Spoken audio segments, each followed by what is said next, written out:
Բարև ձեզ բարեկամներ, Փակ TV-ն ողջունում է իր բոլոր ունկնդիրներին։ Եվ այսօր մենք հերթական անգամ շատ հետաքրքիր մի անձնավորության ենք հյուրընկալել։ Մի հմայիչ անձնավորության, ում հետ հավատացեք միշտ էլ շատ հեշտ է զրուցելը, որովհետև նա երբեք չի շեղվում իր բռնած ուղությունից եւ միշտ ասում է այն, ինչի մասին մտածում է, ինչի մեջ համոզված է։ Խոսքս համայնքական ճակատ շարժման անդամ Ռուզան Ստեփանյանի մասին է։ Բարև ձեզ։ Ողջույն։ Ռուզան, շատ ուրախ եմ, որ մեր տաղավարում ես։ Գիտես, ներքին հարգանքից բացի ես շատ հաճախ այսպես ուրախ եմ հատկապես քո համարձակ մտքերի համար։ Մեր օրերում շատ դժվար է ասել ճշմարտությունը։ Դու գիտես, թե դա ինչ է նշանակում, բայց դու երբեք չես շեղվել այդ ուղղությունից եւ ասում ես այն, ինչ իրոք ճշմարտություն է։ Նախ ինչպես ես։ Շնորհակալություն։ Ասեմ ձեզ, ես որ բոլոր իշխանությունների օրոք եմ եղել ընդդիմադիր, հիմա որ ասենք երբեմն տեսնում եմ ասում են, ինչ գրում են, բա այն ժամանակ ինչի չէիք խոսում, թող տեսնեն իմ տասնյակ հազարավոր մարդկանց առաջ իմ ելույթները էլի այդ նույն տոնայնությամբ, բոլոր իշխանությունների օրոք։ Կարևորը ճշմարտության հետևից գնալն է, կարծում եմ։ Դե նախընտրական իրավիճակը քո կարծիքով ինչպիսին է այսօր Հայաստանում։ Ես կարող եմ ասել Հայաստանում այսօր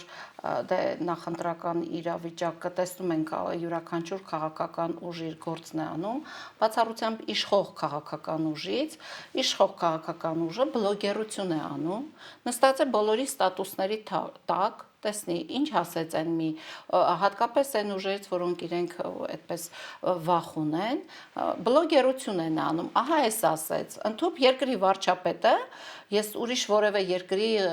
առաջին դեմք ղեկավար չգիտեմ, որ միկրոֆոնը առած ավտոբուսում հարցումներ անի, փողոցում հարցումներ անի, բլոգերություն են անում, դա նախ ամոթ է,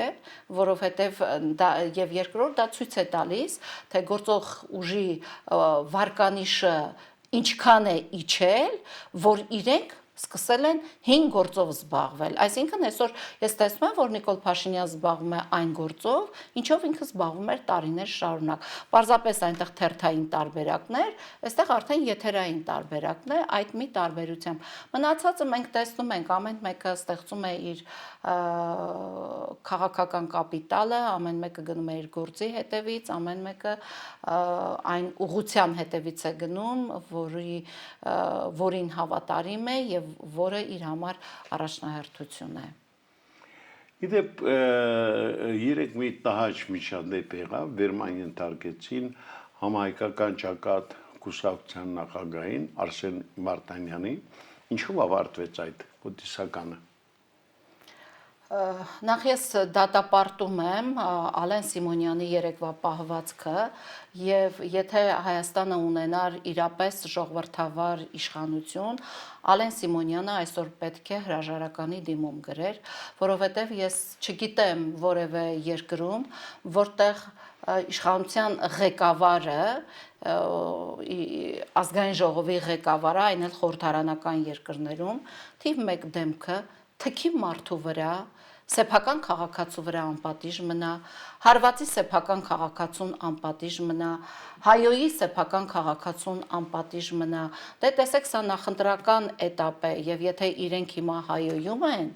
ընտրություններից հետո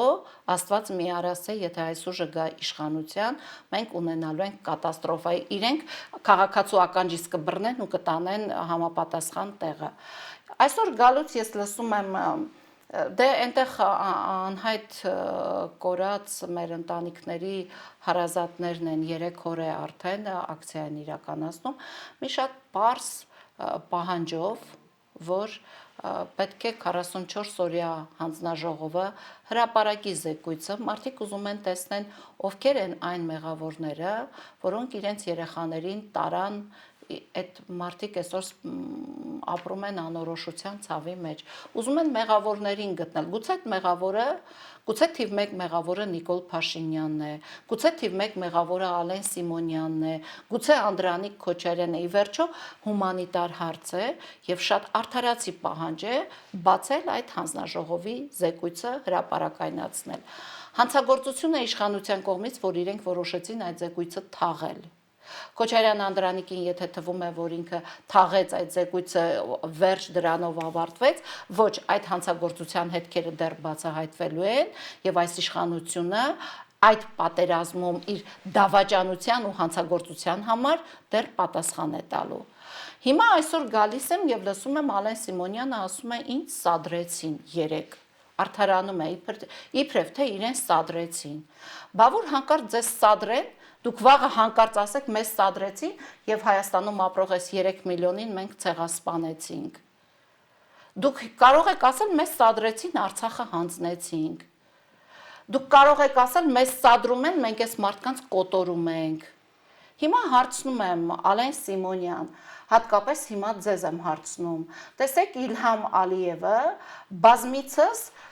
մենք եթերներ ենք տեսել հենց իրենց կողմից հրապարակված Նիկոլ Փաշինյանին ձեր իշխանությանը ալկոգոլիկներ են անվանել, ձեր մասին ծաղրական Նոլդը Փաշինյան երգեր են հորինել։ Ինչու՞ մի անգամ չեք սադրանքի ենթարկվում։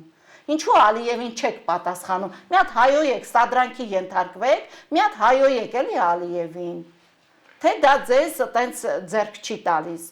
Դե սրանք հիմա այդ նույն դեպքում օրինակ Բերթում նստածները, պարոն Հուշյան, կարող են ասել մեզ սադրել են, որ այդ մարդ սպանությունը իրականացրել են, մեզ բաց թողեք։ Մենք այդ բանի սադրանքի ենք ենթարկվել։ Ինչ է նշանակում ինձ սադրեցին։ Դու ազգային ժողովի ղեկավար ես, թե դու սադրվող ես, ուզում եմ հասկանամ։ Ես չգիտեմ իսկապես աշխարհում որևէ մեկ այլ ղեկավարի,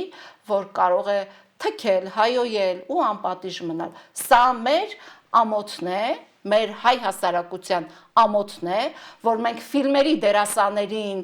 բերել այսօր դրել ենք մեր գլխին ղեկավար եւ իրենք գիտեն, որ մենք իրենց համար այդ կատակերգություն է կամ սատիրա է այս երկիր կառավարելը, իրենք ինչպես ուզում են մեզ կառավարում են։ Սա նաեւ մեր ամոթն է, մեր պահանջատեր լինելու բացակայությունն է, որ սրանք այսպես հանկարծակի սեփական ժողովրդի կողմից սադրանքի են ենթարկվում։ Դե երկրի վարչապետն էլ ասում է, եթե ինձ չընտրեցիք, արդեն սեպտեմբերին պատերազմ է լինելու։ Սա ինչ է նշանակում։ Մենք Արցախը հանձնելուց հետո, ինչպես Նիկոլ Փաշինյանը կապիտուլացիան ստորագրեց Արցախի, մենք բազմիցս հենց նույն Նիկոլ Փաշինյանի բերանից լսել ենք, որ ասել է վերջ Հայաստանում խաղաղություն է։ Ասվել է անցյալ տարի այս օրերին, ասվել է երբ որ գնացին Թրամփի ուղի, չգիտեմ ինչ որ ՍՊ էին ուզում բերեին Հայաստան Զանգեզուրի միջանցքը հանձնելու անվան տակ, ասվել է այդ ժամանակ, հələ դեռ մի բան էլ իր բարեկամ Ալիևի հետ ասում էր Թրամփին ներկայացնում ենք խաղաղության Նոբելյան մրցանակի, որովհետև խաղաղություն բերեց մեր երկիր։ Հիմա հարց եմ ուզում տամ Նիկոլ Փաշինյանին եւ այդ ամբողջ իր թայֆային, այսինչ խաղաղություն եք բերել, այսինչ խաղաղություն է, որի լինել չլինելը կախված է Հայաստանի խորհրդարանական ընտրություններից։ Ինչ խաղաղություն է դա։ Բա դուք գոռում էիք, մեր ականջները այդ խաղաղության լապշան կախում էիք հասարակության ականջներից, թե խաղաղություն։ Հիմա այդ խաղաղությունը պարզվում է կախված է ձեզանից։ Դուք կմնաք հետագայում իրենց բոլոր պահանջները կկատարեք, կլինի այդ խաղաղությունը, դուք չեք մնա, չի լի։ Այդ ինչ, այդ խաղաղությունը պայմանավորված է ձեր լինելով։ Դուք ամեն ինչ տալիս եք, հիմա եթե դուք իրենք մեր սուվերեն տարածքում նստած են, դուք չեք դրանց վռնդում։ Ոչ կրակում եք, ոչ վռնդում եք, այդ մարդիկ քիչ շինարարական աշխատանքներով անելով առաջ են գալիս։ Ինչ պիտի խաղաղություն կլինի, բա ինչ կլինի։ Հիմա պարոն Ղուշյան, Արցախում խաղաղություն չի։ Ամենալավ խաղաղությունը այս պահին Արցախում է։ Աշալույսները խաղաղ են։ Արշալույսները չգիտեմ խաղաղ են թե չէ, որովհետև այնտեղի արշալույսները կարծում եմ հենց այնտեղի բնակչության հետ էր այդ խաղաղվում նաև, բայց մեզ էլ կդատարկեն, կասեն խաղաղություն է։ Մեզ էլ կդատարկեն, ինչ մի խնդիր կա, որ դա չանեն։ Ռուզան, ավելին վարչապետը երեք էլ մի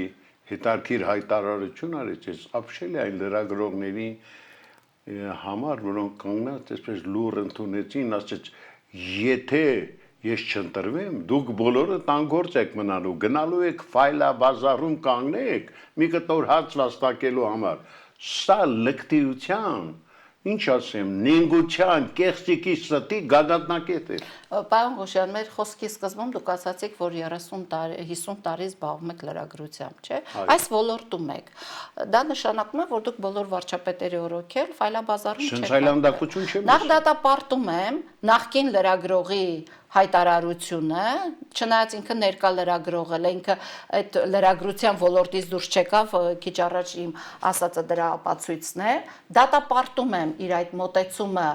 իր գործընկերներին նախկին եւ նաեւ իմ գործընկերներին ես դատապարտում եմ եւ ուզում եմ Նիկոլ Փաշինյանն այսպիսի մի հարց տամ, բա Նիկոլ Փաշինյան, դու 20 եւ ավել տարիներ, 25 տարի, մոտ 22 տարի լրագրությամբ ես զբաղվել։ Այդ ո՞նց եղավ, որ դու ֆայլաբազարում չհայտնվեցիր։ Ո՞նց եղավ, որ դու հաշմանդամ չեղար։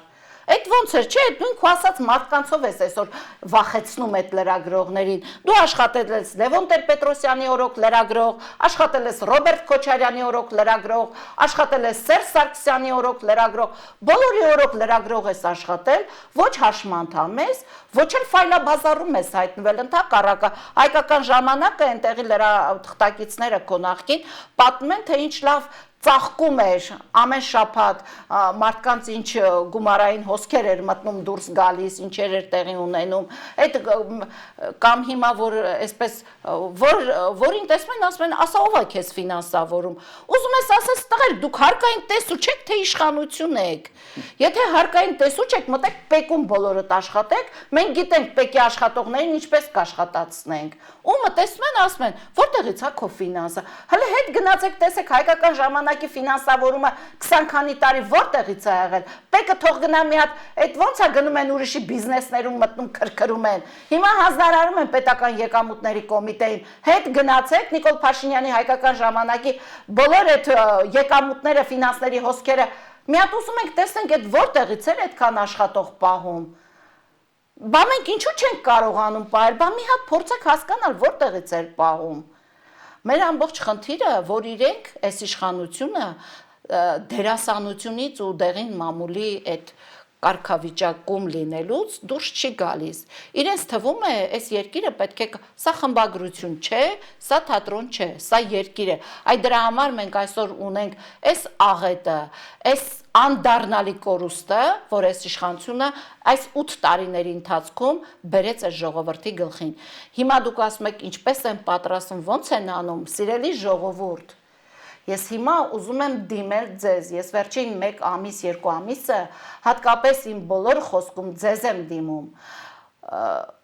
Կա հունիսի 7-ին կարևոր մի գործողություն, որ դուք պետք է անեք։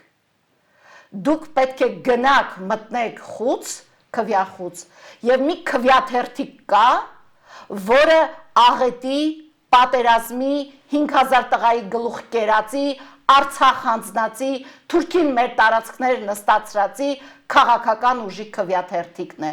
Ես ձեզ բոլորիդ խնդրում եմ, այդ մի քվյաթերթիկը անկախ ամեն ինչից նետեք աղբարկղ։ Իրենց պետք է քվետան այն մարդիկ, ովքեր այսօր իրենց լափամանից օգտվում են, ովքեր այդ խոշոր պարգևավճարներից օգտվում են, իրենց թայֆան պիտի լինի հենց այդ փոքր 200 հոգանոց շրջանակը։ Տեսեք, Նիկոլ Փաշինյանին, պարոն Ղուշյան, այս երեկվա այդ Ալենի միջադեպը իրականում ձեռ էր տալիս։ Հիմա դուք կասեք ինչի, չէ՞։ Այո, ինչի։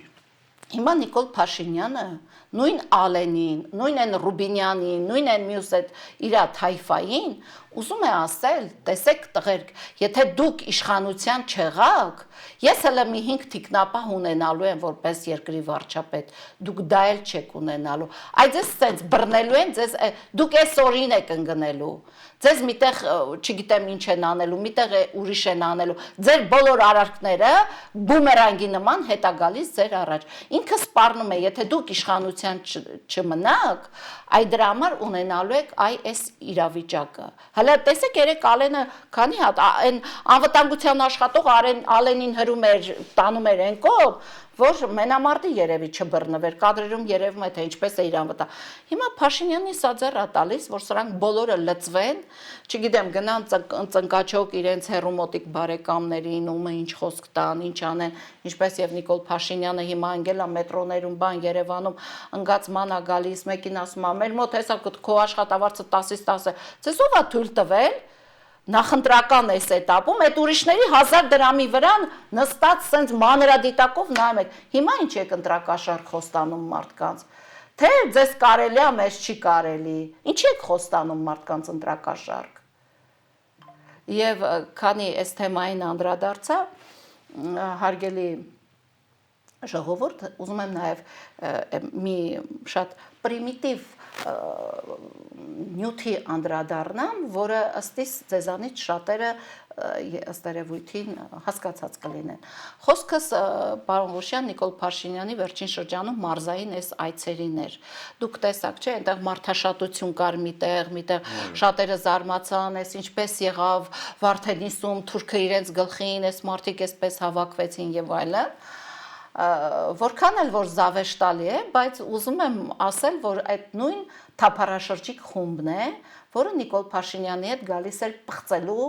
արշավելու հայ առաքելական եկեղեցու վրա, այդ նույն խումբն է։ Տեսեք, մի տղամարդ կա, ուշադիր լսեք, մեկի օրինակով եմ ուզում բերեմ, մի տղամարդ կա, ով բարձրանում է ավտոբուս, Անահիտ Ավանեսյանի ծննդյան օրն է իբրև այդ օրը կամ գուցե եւ հենց այդպես է, այսպես վարդերի մեծ բուկետ է տալիս այդ գյուղացին, մի քանի հատ էլ պատկերացրեք էլի գյուղացին այդ մեծ փունջը ձեռքին բարձրացավ, հատիկավոր մեծ վարդերն էլ ասեց կբաժանեք թե աղջիկներին եւ այլն, Նիկոլ Փաշինյանն էլ ասեց, այ ջենթլմեն է այս տղան։ Բարձում է ջենթլմեն տղան, որը ձեր տարիքին կլինի կամ իմ տարիքին չգիտեմ պատկառելի տարիք ունեցող մարդ է։ Բարձում է ջենթլմեն տղան, նաև Սևանում վիրավորում էր հարցում անող լրագրողին, ով ասենք ուղղակի ասում էր ում կընտրեք մարդկանց։ Սա այն ամենավերջին բառերով վիրավորում է այդ լրագրողին, հետո ավելի հետ են գնում, բարձում է այդ նույն ծաղկե փնջով ջենթլմեն տղան Նիկոլ Փաշինյանի անվան արկած հովանավանքում, մայր տաճարում, ալկաշ, հարբած ընկել էր էլի լրագրողների վրա, թե էլի նույն լրագրողի վրա, թե դուք հարբած վիճակում։ Ուզում եմ ասեմ, չտարվեք հանկարծ այդ հովերով, սիրելի ժողովուրդ, որ Փաշինյանի հետևից էս ինչ, ես մեկ օրինակով ձեզ բերեցի, այդպիսի բազմաթիվ օրինակներ կան։ Այսպես, այդ նույն շրջիկ եկեղեցու վրա արշավ գործած խումբը, այդ նույն շրջիկ խումբը, հիմա են գնում է Մարտունի, Վարդենիս, Սևան, Տավուշ, Դիլիջան, Իջևան, գնալու են իրենք։ Իրենք գնալու են, այո, իրենց համար ես անցած օրը ասեցի, ձեր ինչի վրա եք ուրախ, որևէ երկրում, եթե իշխանությունը տվյալ ազգի ծնունդը լինի իսկապես, ինքը իրեն ուղղակի թույլ, ես օրինակ, եթե գնում եմ խնջույքների, ես մինչև հիմա, տեսեք, այս աղետից անցել է 5 տարի, Արցախից 3 տարի, ես վատ եմ զգում իմ անձնական սոցիալական էջում նույնիսկ նկար հրապարակելուց, որովհետև ես գիտեմ, որ ինձանից զատ կան հազարավոր որդեկորույս մայրեր, 150,000 տնավեր արցախցի, հարյուրավոր անհետ կորածների ծնողներ կան, ես վատ եմ զգում, հիմա Ալեն Սիմոնյանն ասում է տժժում ենք, հարցնում եմ, տղա ջան, ձեր ինչի վրա եք տժժում, այս մարդկանց ցավի վրա, ձեր բերած աղետի, թե այն խաղաղության վրա եք տժժում, որը կախված է ձեր լինել չլինելուց, Աշխարհում չկա այդպիսի դեպք, որ որևէ մի պետության ղեկավար սպառնա, ասի տեսեք, ես չեղա խաղաղություն չի լինի։ Այսինքն Նիկոլ Փաշինյան, քեզ խոստացել են մի խաղաղություն, որ դու մնաս եւ իրենց յուրաքանչյուր ցանկություն իրականացնես, հետո իրենք ասպատակեն այս երկիրը, որովհետեւ դու եւ Ալիևը միաժամանակ ասում եք, որ պատերազմ է լինելու։ Դու սեպտեմբերն ես նշում, Ալիևը ասում է 6 ամիս հետո ընտրություններից։ Գլխավոր դատախազությանը ուզում եմ ասել, զբաղվեք այս հարցով, մի հատ հասկացեք, որտեղից է այս նույն միտքը գալիս, ինչ պայմանավորվածություն կա, ինչ են մտածել, ինչ նոր աղետ են բերելու մեր գլխին ի վերջո։ Ռուզան, գիտես, եթե նկատել ես ԿՊԱ-ականները արշավ են սկսել երաշխավորների դեմ, դա ինչով է զմացածում։ Դե որովհետև ԿՊ-ի երաշխավորը այսօր Ալիևն է, Էրդողանը, մենք տեսել ենք, չէ, իրենց արդեն մեսիջը, որ իրենք ուզում են մեր երկրի ղեկին տեսնեն Նիկոլ Փաշինյանին, եվրոպական որոշ երկրներ են իրենց սատարում նաև։ Հիմա դուք ասում եք երաշխավորներ, ես ուզում եմ նախ որևէ տեղ, որևէ պարագայում, օրինակ, պարոն Ղուշյան, չի եղել, որ Ռուսաստանը Արցախի անվտանգության երաշխավորն է։ Հիմա որ այսպես այդ կեղծ իրանց շուստրիությամբ փորձում են ժողովրդի ականջին բանանել, որ ռուսները եկան, հետո որ ասում ես էլ քեզ ասում են ռսի ագենտ ես, ռսաստրուկ ես կամ ռսի ագենտ կամ KGB-ի ագենտ, ուրիշ բան չգիտեն իրենք։ Բայց որտեղ էր գրված, որ Ռուսաստանը Արցախի անվտանգության երաշխավորն է։ Ռուսաստանը Արցախ հայտնվել է նոյեմբերի 9-ի հայտնի պայմանագրից հետո ռուս խաղաղապահն է հայտնվել։ Էն էլ Նիկոլը Վազելով գնաց Պրահա, Մակրոնի ու Միշելի քավորությամբ միանգամից գրեց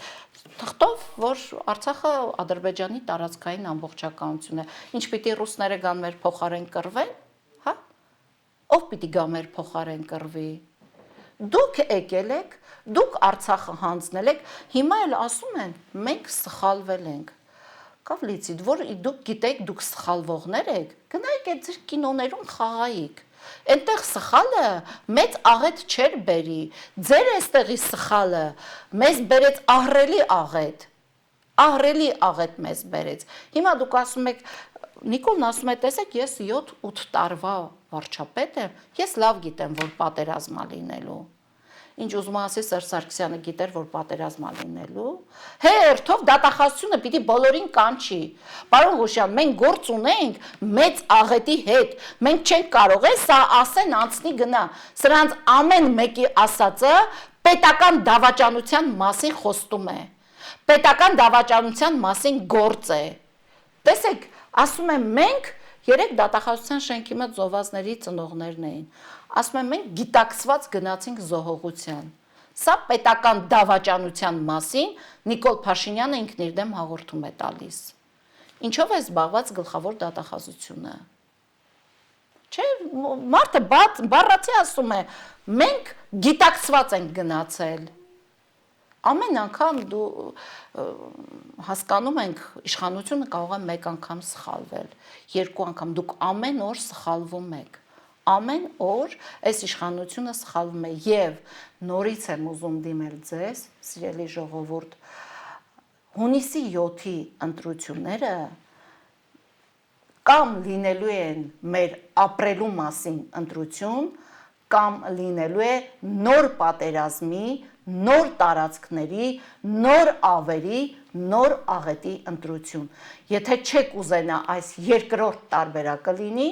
ապա պետք է գործող ուժի քվեաթերթիկը ուղակի պատրել աղբար կղնետել։ Սա ես միշտ ասում եմ, որովհետև ես գիտեմ, որ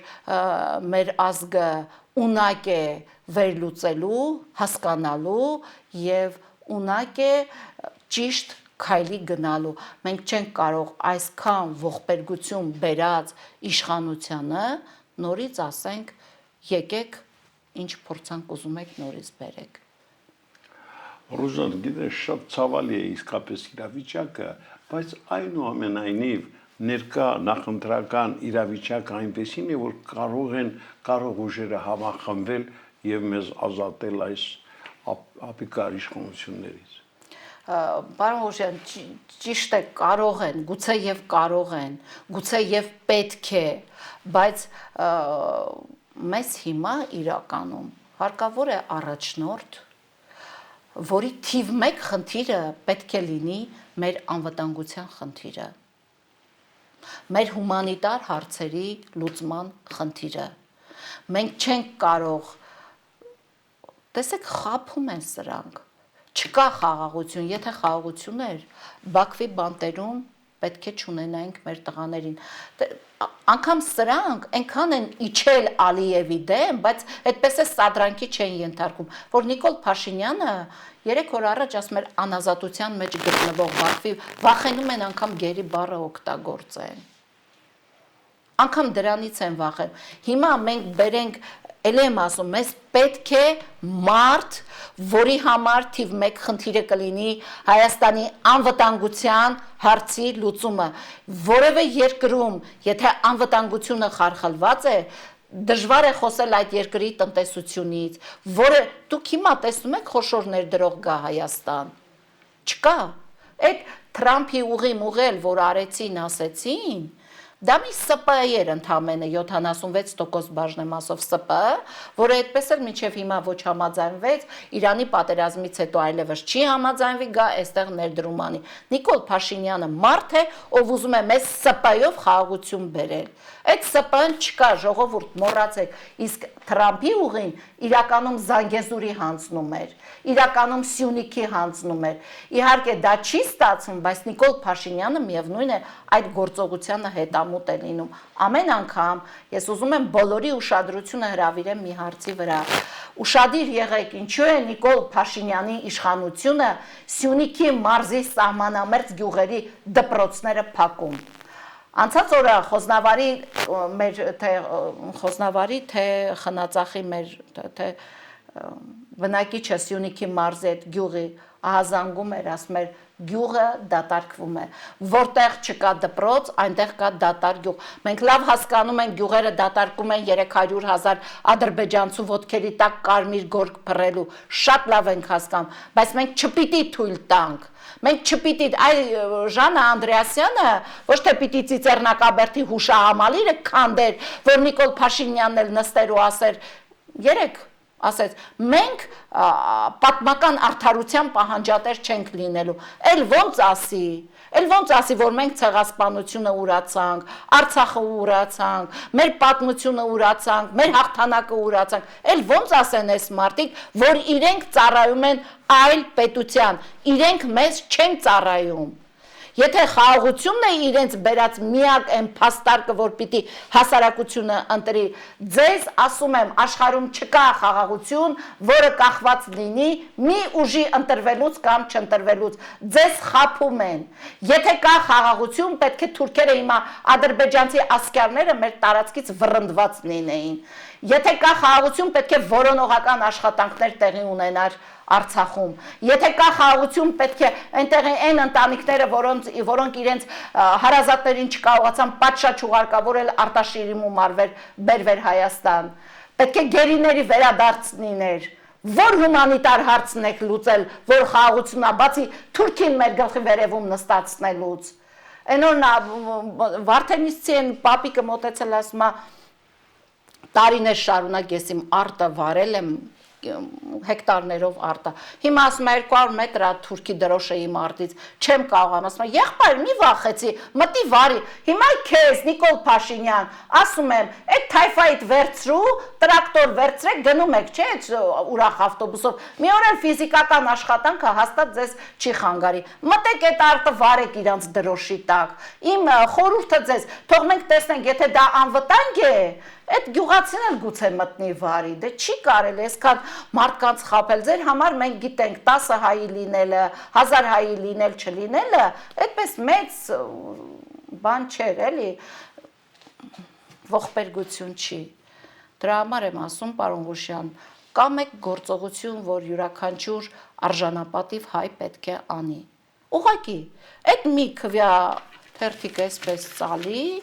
ներքևում աղբի ամանկատ, այդտեղ պիտի գցի։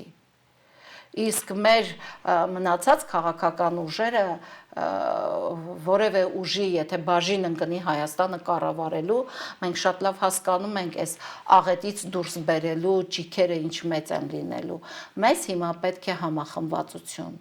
Մեզ հիմա պետք է արժանապատվության վերականգնում, ոգու վերականգնում,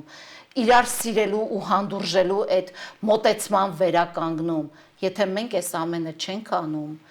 մենք ուղղակի ես իմ ընտանիքին, իմ երեխաներին, իմ թոռներին վաղը պիտի ամաչեմ, ասեմ, ինչպես եղավ, որ դարերով պահված շահված հողը հայտնվեց թուրքի ոտքի տակ։ Ես ամաչելու եմ դա ասեմ։ Դրա համար պետք է ընդամենը գնալ ու հիմա թե իր այն Ալեքսանյան Վահագուն էր մի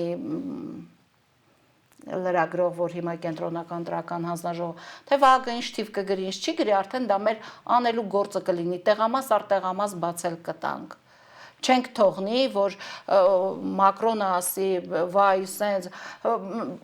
ասում է այն կուսակցությունը, ով խոսեց Արցախ վերադարձի մասին, պատերազմի կուսակցությունը։ Բա Նիկոլ Փաշինյան Մակրոնը առաջիներից մեկն էր, որ Եվրոպայի այդ բարձր ամբիոնից հայտարարեց, որ Արցախցին վերադարձի իրավունք ունի։ Միած սադրանքի ենթարկվեք, ասեք այդ ինչ ես ասում, հո դու պատերազմ չես հրահրում, բա մի հատ ասեք, դա ձեր երաշխավորն է։ Ասեք մի հատ, միած սադրանքի տրվեք, ասեք։ Գիտեք ինչ տեղի կունենա ձեր հետ։ Ռուզան, շնորհակալ եմ հերթական բազովիցի համար, շատ ուրախ եմ միշտ քեզ հյուրընկալելու, կարծում եմ առաջիկայում դեռ խոսելու բազմաթիվ առիթներ կլինեն, պինդ եղիր, առողջ, ամենակարևորը, երբեք չկոտրվես։ Շնորհակալություն։ Սիրելի բարեկամներ, մենք այսօր իսկապես հրաշալի հյուր ունենք, մի անձնավորություն, ում հետ հավատացեք եւ հեշտ է եւ դժվար զրուցել, դժվար այն առումով, որ այն բոլոր դժվարություններ, այն բոլոր, այսպես ասած, վիրավորանքները, որ ամեն հայ մարդ այսօր կարող է ստանալ ներկայ իշխանություններից, շատ դժվար է մարծվում, բայց հուսանք, որ ամեն ինչ լավ է լինելու։ Ռուզան Ստեփանյանն էր համահայկական ճակատ շարժման անդամը։ Շնորհակալություն։ Շնորհակալություն։ Այսօր այսքանը, ցտեսություն։